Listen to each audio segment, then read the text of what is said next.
வணக்கம். Houthi ஆயுததாரிகள் ballistic ஏவுகணை ஆளில்லா விமானங்கள் கொண்டு ஏமன் நாட்டில் இருக்கின்ற மேரிப் நகரத்தின் மீது நடத்திய தாக்குதலில் சவுதி அரேபியாவினுடைய ஆதரவு பெற்ற ஏமன் ராணுவத்தில் 58 பேர் கொல்லப்பட்டிருக்கின்றார்கள். மேலும் 12 பேரை காணவில்லை.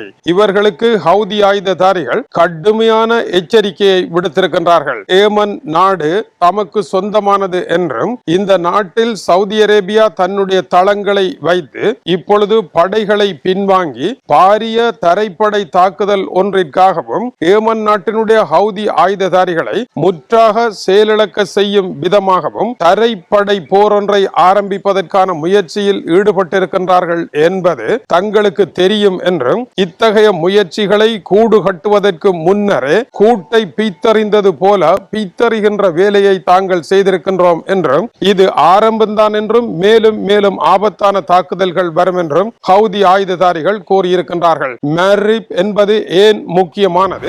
ஏமன் நாடு என்பது மத்திய கிழக்கில் அமைந்திருக்கின்ற நாடு. இது ஜெர்மனி அல்ல.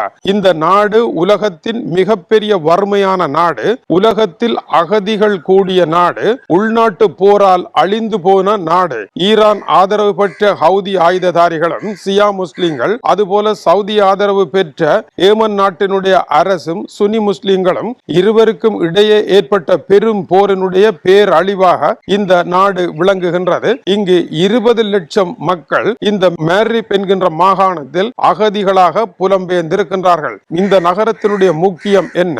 இது ஒரு மைய நகரமாக இருக்கின்றது. ஏமன் நாட்டினுடைய தலைநகர் சனாவிற்கு 120 கிலோமீட்டர்கள் மட்டுமே தொலைவில் இருக்கின்றது.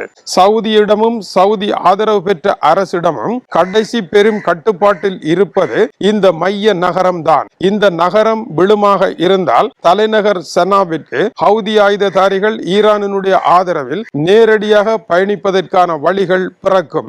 எனவேதான் இந்த நகரத்தை பெரும் பலம் கொண்டு சவுதி அரேபியா காப்பாற்றி வருகின்றது. இப்பொழுது இந்த நகரத்தை குறிவைத்து தாக்கி இருக்கின்ற நிலையில் ஐக்கிய நாடுகள் சபை கூறியிருக்கின்ற ஒரே கருத்து, இந்த நகரத்திற்குள் மட்டும் ஹவுதி ஆயுததாரிகள் உள் நுழைவார்களாக இருந்தால் அவர்களுடைய பெரும் எதிரிகள் எல்லாம் அங்குதான் புலம்பெயர்ந்து இருக்கின்றார்கள். இவர்கள் மீது நடத்தப்படுகின்ற தாக்குதல் மிகப்பெரிய மனித அவலமாகவும் மிகப்பெரிய இரத்த ஆறு ஓடுவதற்கும் காரணமாக அமைந்துவிடும். எச்சரிக்கை, இந்த நகர போரை தவிர்த்துக் கொள்ளுங்கள் என்று ஐக்கிய நாடுகள் சபை கூறியிருக்கின்றது. 2022 ஆண்டு ஹவுதி ஆயுததாரிகள் சவுதி அரேபியா இரு எதிரணிகளுக்கும் இடையே அமைதி ஒப்பந்தம் ஒன்று ஏற்படுத்தப்பட்டதன் பின்னதாக நடைபெற்றிருக்கின்ற மிக பாரதூரமான ஒரு தாக்குதலாக இது இருக்கின்றது. இந்த தாக்குதல் குறித்து சவுதி அரேபியா கருத்துக்களை கூறாவிட்டாலும் கூட பெரிய தாக்குதல் ஒன்றுக்கு சவுதி தயாராக இருப்பதும், இந்த தாக்குதலை எப்படி வடிவமைப்பது என்று ஈரானினுடைய நிபுணர்கள் ஏமன் நாடு வந்து ஹவுதி ஆயுததாரிகளுடன் சிறப்பு கூட்டங்களை நடத்தியதும், இதற்கான சிறப்பு விமானம் மூலமாக அதிநவீன ஏவுகணைகள் ஆளில்லா விமானங்கள் எல்லாம் ஈரானினால் இறக்கப்பட்டு விட்டதும், ஹவுதி ஆயுததாரிகள் சவுதி அரேபியாவினுடைய ஆயில் ஏற்றுமதியை முடக்குவதற்கான சவுதி டேங்கர்கள் பலதின் மீது 2-1-1 என்று தொடர் தாக்குதலை நடத்தியதும், சவுதி அரேபியாவினுடைய டேங்கர்கள் அங்கிருந்து வெளியேற முடியாமல் கப்பல் மெண்டீப் துறைமுகத்தை தொட முடியாமல் சவுதி அரேபியாவிற்கு திரும்பியதும் கடந்த சில நாட்களாக நடைபெறுகின்ற போராகும். அதை தொடர்ந்து சவுதி அரேபியாவும் அமெரிக்காவும் இணைந்து ஈராக்கில் இருக்கின்ற முக்கியமான ஆயுததாரிகளினுடைய தளத்தின் மீது நடத்திய தாக்குதலில் ஈரானினுடைய ரெவல்யூஷன் கார்ட் படைப்பிரிவினுடைய ஆலோசகர்கள் 4 பேர் கொல்லப்பட்டார்கள். இவர்கள் அங்கு இருக்கின்றார்கள் என்பதை உளவு தகவலின் மூலமாக அறிந்துதான் இந்த தாக்குதலை சவுதி நடத்தியதா என்பதற்கான தகவல்கள் இல்லை. ஆனால் சவுதி அரேபியா அந்த தாக்குதலை நடத்தி இருக்கின்றது. 20 பேர் வரை கொல்லப்பட்டிருக்கின்றார்கள்.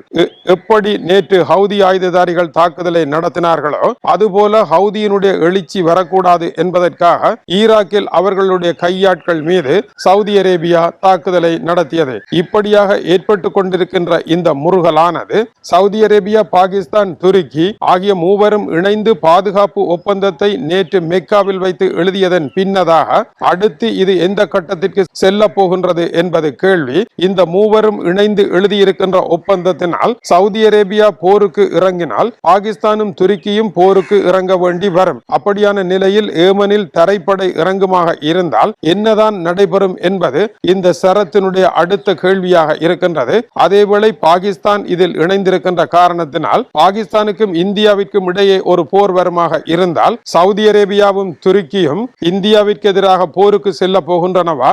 அதற்கு இந்த ஒப்பந்தம் என்னதான் விடை கூறுகின்றது என்பதும் தெரியவில்லை. ஆனாலும் கூட உலக நாடுகள் அணிகளாக திரண்டு கொண்டு இருக்கின்றன. இரண்டாவது உலக மகா யுத்தத்தின் முன்னர் போர் மேகங்களாக திட்டு திட்டாக கொத்து மேகங்களாக உருவாகி இருக்கின்ற மேகங்கள் ஒன்றாக திரண்டு தனித்தனி அணிகளாக பிரிந்து இடிமுழக்கத்துடன் கூடிய பெருமழை பொழிந்தது போல உலக யுத்த மழை பொழிந்தது போன்ற ஒரு சூழலை உருவாக்க இந்த மேக திரள்வுகள் நடைபெற்றுக் கொண்டிருக்கின்றன.